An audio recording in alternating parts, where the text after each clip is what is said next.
you think you can make a difference in a world where there is so much injustice? Does this injustice upset you? Does it make you feel powerless, overwhelmed? I mean, what can one person do? Take action from the comfort of your chair. Make a difference with the new Edge Action area of the Edge AM's website. Make sure you make a difference by going to theedgeam.com/Edge Action. That's theedgeam.com/Edge Action. You can make a difference.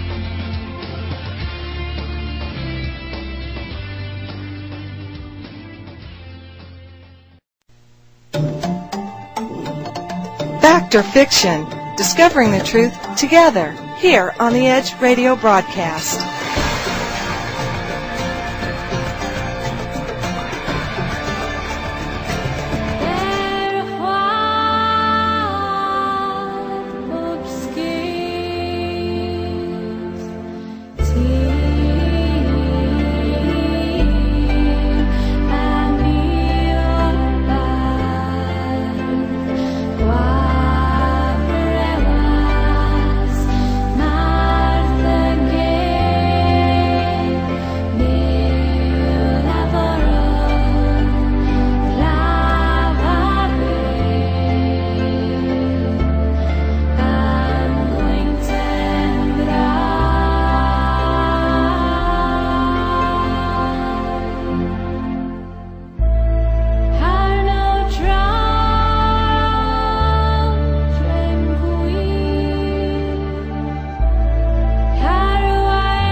Hello again, I am Andy Radford and this is the Edge UK Studios Thursday Reports. There's quite a load to do on the Edge's website, and if you go to www.theedgeam.com and explore the pages, you'll find out what I'm talking about. You can become involved with the Edge's forum. You can state an opinion and view, and we don't mind if you agree or disagree with the guest or the host. All we look for is intellectual discussion and comment. You can take part in Edgepedia. We are trying to build a database of all the subjects the Edge covers. That's from aliens, religion, New World Order and conspiracy theories, and much, much more. Every single show and documentary the Edge produces is freely available for you to use, download and distribute. We don't believe in copyrighting the search for truth. All we ask you to do is just mention the Edge broadcast, or you can place a link on your website, and that link should read www.theedgeam.com. I mentioned earlier in the show that Thursday Reports is the show for the listener and viewer, and this is exactly what Dr. Frederick Meekins has done. Now here is Mr. Meekins' audio commentary now.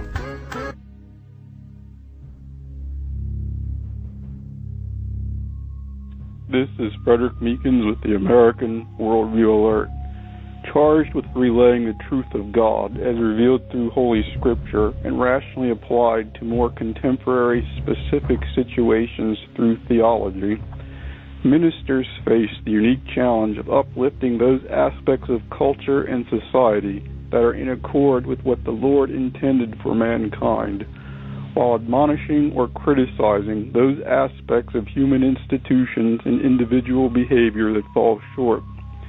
As fallen beings, themselves stained by the same sin nature plaguing each and every one of us, it can be easy for those aspiring for recognition as mouthpieces of the divine to substitute their own agendas and predilections as God's own clearly defined will.